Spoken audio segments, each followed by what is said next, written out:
Hello बच्चों, आज हम पंच लाइट का अंतिम भाग पढ़ेंगे। इससे पहले आपने देखा कि पंच लाइट जल नहीं पा रही थी, उसमें उसको जलाना किसी को आ नहीं रहा था।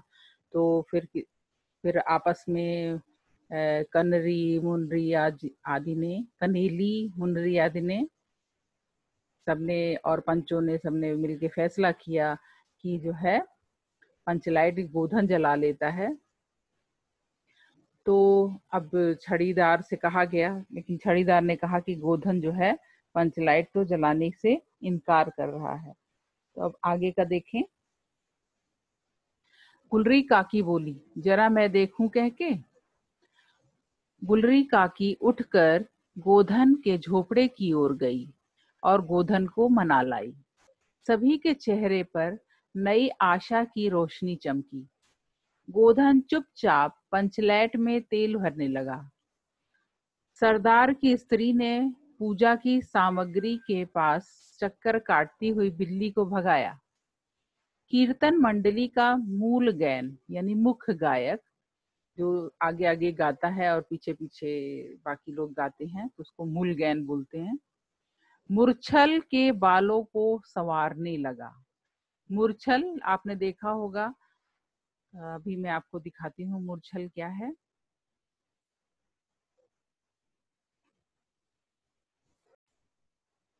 गोधन ने पूछा, स्पिरिट कहाँ है?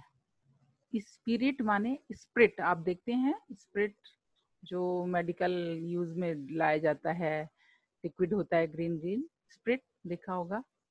बिना स्पिरिट के कैसे जलेगा? लो मजा, अब यह दूसरा बखेड़ा खड़ा हुआ। सभी ने मन ही मन सरदार, दीवान और पंचों की बुद्धि पर अविश्वास प्रकट किया।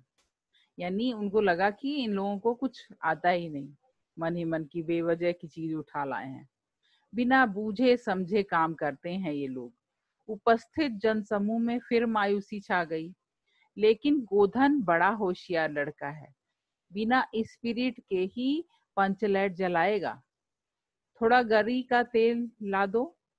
गरी का तेल यानी नारियल का तेल उसने मंगाया गोधन ने।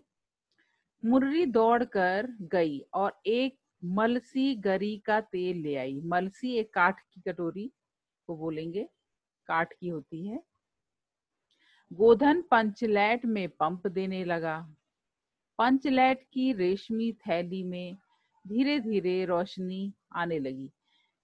बच्चों, जो पेट्रोमैक्स जलाया जाता है, तो जहां से रोशनी निकलती है, जिस एरिया से, वहां एक रेशम की जाली, नेट की ऐसे गोल बैलून जैसी थैली बांधी जाती है। फिर उसी थैली में वो ऑयल उतरता है और जब जलाया जाता है, गैस भरी जाती है पेट्रोमैक्स में, तो उसमें तेल उतरता है और फिर उसी पे आग जलाने पर वो जलता है और आवाज भी करता है। मतलब उसकी जैसे कि एक वॉइस, एक सरसराने की आवाज आती है उसमें। गोधन पंचलैट में पंप देने लगा।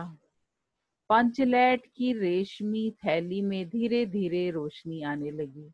गोधन कभी मुंह से फूंकता, कभी पंचलैट की चाबी घुमाता। थोड़ी देर के बाद पंचलैट से सनसनाहट की आवाज निकलने लगी और रोशनी बढ़ती गई। जैसे गैस के स्टोव में आपने देखा होगा, पंप वाला स्टोव जिन्होंने देखा होगा, उसमें भी आवाज सनसनाहट की आती है। लोगों के दिल का मैल दूर हो गया। गोधन बड़ा काबिल लड़का है। अंत में पंचलैट की रोशनी से सारी टोली जगमगा उठी। तो कीर्तनिया लोगों ने एक स्वर में महावीर स्वामी की जय ध्वनि के साथ कीर्तन शुरू किया। पंचलैट की रोशनी में सभी के मुस्कुराते हुए चेहरे स्पष्ट हो गए। गोधन ने सबका दिल जीत लिया। सरदार ने गोधन को बहुत प्यार से बुलाकर कहा, तुमने जाति की इज्जत रखी है, तुम्हारा 7 खून माफ। खूब गाओ सलीमा का गान। गुलरी काकी बोली, आज रात मेरे घर में खाना गोधन। कीर्तनिया लोगों ने एक कीर्तन समाप्त कर जय ध्वनि की। हो जय हो। पंचलाइट के प्रकाश में पेड़ पौधों का पत्ता पत्ता पुलकित हो उठा, यानी रोशनी में खिल उठा। तो यह जो है आज ये पाठ समाप्त होता है। थोड़ा सा हम फणीश्वर नाथ रेणु के बारे में भी पढ़ लेते हैं, शुरू में पढ़ा ही होगा। सुप्रसिद्ध आंचलिक कथाकार रेणु का जन्म 4 मार्च सन 1921 में बिहार प्रांत के पूर्णिया जनपद यानी जिले में हुआ था। बंगला भाषा और साहित्य में आपकी विशेष रुचि रही, जिसका प्रभाव आपके कथा साहित्य पर आपके कृतित्व से प्रभावित होकर सरकार ने आपको पद्मश्री की उपाधि से सम्मानित किया।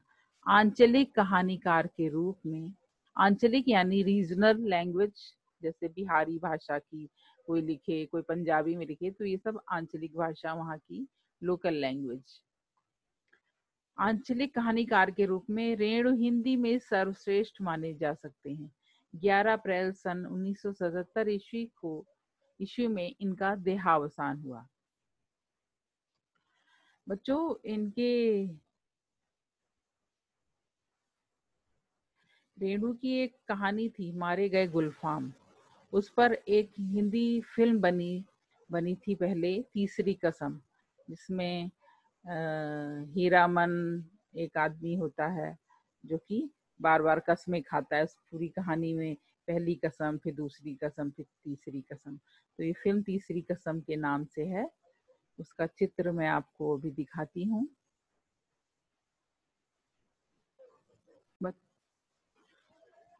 बच्चों, ये देखिए रेणु जी का चित्र है।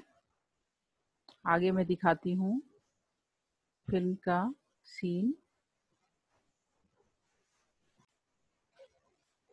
ये देखिए दृश्य है तीसरी कसम फिल्म का। राज कपूर, वहीदा रहमान इसके कलाकार थे।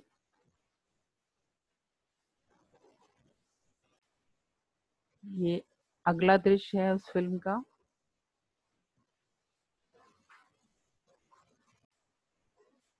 ये देखिए पेट्रोमैक्स के इस भाग में रोशनी की जाती है। तो ये जो भाग होता है वो इस तरह से होता है। देखिए ये इसे मेंटल बोलते हैं, मेंटल।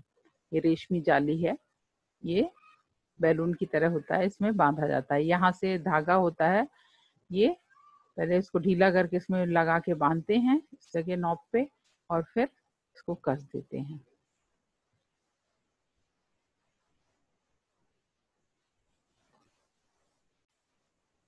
ये देखिए मूर्छल, जो शब्द मूर्छल आया, जिसमें जो है आपने देखा होगा गुरुद्वारे में गुरु ग्रंथ साहब आदि को इसी से हाँकते हैं, मक्खियाँ भगाते हैं। प्राचीन काल में राजाओं के अगल बगल लोग दास खड़े होके इसको हिलाते रहते थे, मक्खी भगाने का काम करता है। ये जो है ये रोया, ये अब तो आर्टिफिशियल है, पहले जानवरों के रोए से बनाया जाता था, उनकी पूंछ आदि को लेके। ये लकड़ी का कटोरा, जो इसमें शब्द आया मलसी, एक मलसी गरी का तेल, तो ये लकड़ी का इस तरह से कटोरा है। बच्चों, एक शब्द आया था कौड़ी, तो ये कौड़ियां हैं, शेल्स होती हैं ये। इन कौड़ियों को जो है प्राचीन काल में जो है इनको पैसे की जगह इस्तेमाल किया जाता था, और इनसे ये बहुत कीमती भी हुआ करती थी। तो साधारण कौड़ियां हैं, कीमती भी हुआ करती थी। तो आज ये पाठ यहीं समाप्त हुआ है। अभी कुछ प्रश्नोत्तर दिए जाएंगे, उनको आप कीजिएगा। आज का पाठ यहीं पे समाप्त।